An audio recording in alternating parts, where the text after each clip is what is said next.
Assalamualaikum teman-teman, semoga kalian sehat selalu ya. Nah, kali ini kami akan sedikit menerangkan sebuah sejarah tentang terdapatnya wisata religi yang berada di Pelabuhan Kalianget, Sumeneb, Madura. Di tempat tersebut terdapat makam dari seorang syahid yang bernama Maulana Syed Yusuf bin Ali bin Abdullah Al-Hasani. Beliau ini adalah seorang tokoh penyebar agama Islam yang berasal dari Sulawesi Selatan. Namun sebelum kita ke inti pembahasan, jangan lupa ya untuk dukung channel ini dengan cara tekan tombol subscribe, like, komen, dan share sebanyak-banyaknya agar kami tambah semangat dalam mengupload video selanjutnya.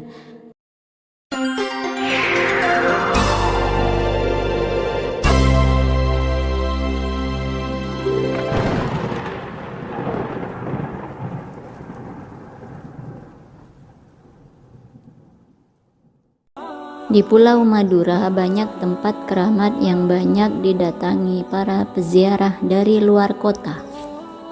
Salah satunya yang terkenal yaitu Makbarah Syekhona Khalil bin Kiai Haji Abdul Latif Bangkalan.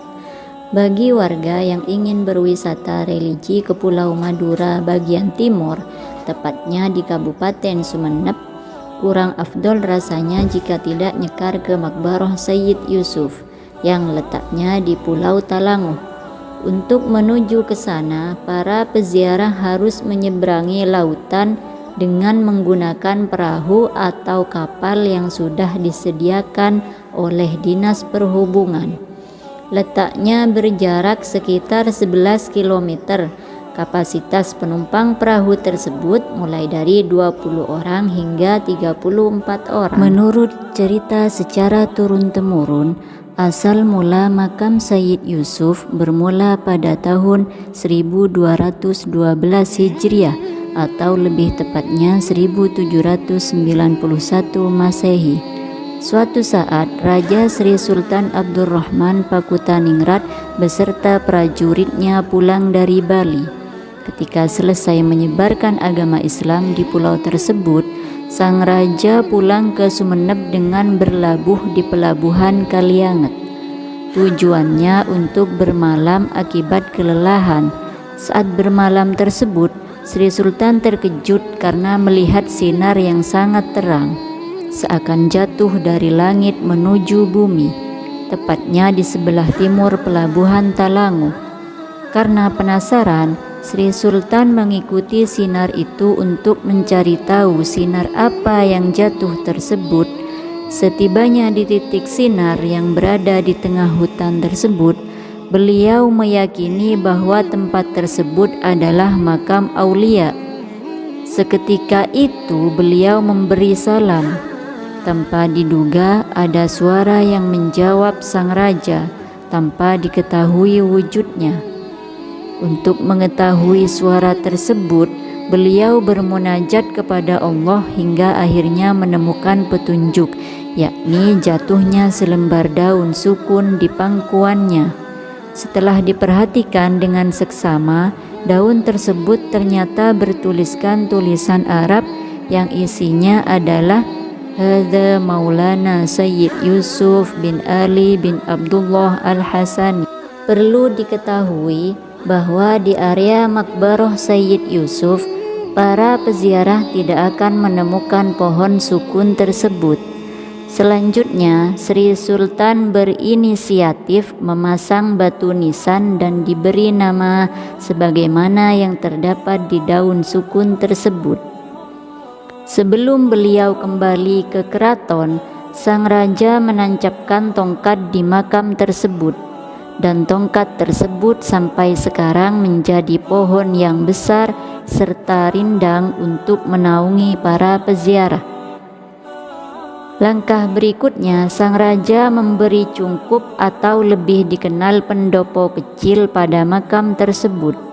Tetapi hanya makam Syed Yusuf yang secara ajaib pindah tempat ke sebelah timur, dengan artian tidak menghendaki pemberian cungkup tersebut. Menjelang 1 tahun, sang raja mendatangi lagi makam Sayyid Yusuf. Tujuannya untuk membangun pendopo di sekitar makam, serta membuat sumur di area makbaroh.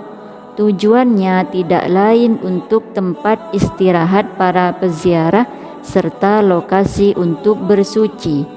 Selang kemudian, Sri Sultan membangun masjid yang sampai saat ini dikenal dengan nama Masjid Jami' Talanguh, yang konon oleh sang raja dijadikan pusat pengembangan agama Islam. Pada tahun 1986 di kawasan tersebut didirikan yayasan pendidikan yang diberi nama Yayasan Asta Sayyid Yusuf, yang orientasinya bergerak di bidang pendidikan seperti MI, MTS, dan MA, dengan tujuan untuk membantu masyarakat yang kurang mampu. Cukup sekian cerita singkat tentang asal mula ditemukannya makam seorang wali yang bernama Sayyid Yusuf. Semoga kita bisa mengambil pelajaran dan teladan dari kisah tersebut, agar kita semakin meningkatkan keimanan kita kepada Allah Subhanahu wa Ta'ala. Amin ya Rabbal Alamin. Mohon maaf apabila ada kekeliruan dalam admin menyampaikan kisah sang wali tersebut. Bagi teman-teman yang tahu cerita lengkapnya, silahkan komen di bawah ya. Dan jangan lupa dukung terus Mohans Media dengan cara klik subscribe, like, komen, dan share sebanyak-banyaknya. Terima kasih. Assalamualaikum warahmatullahi wabarakatuh.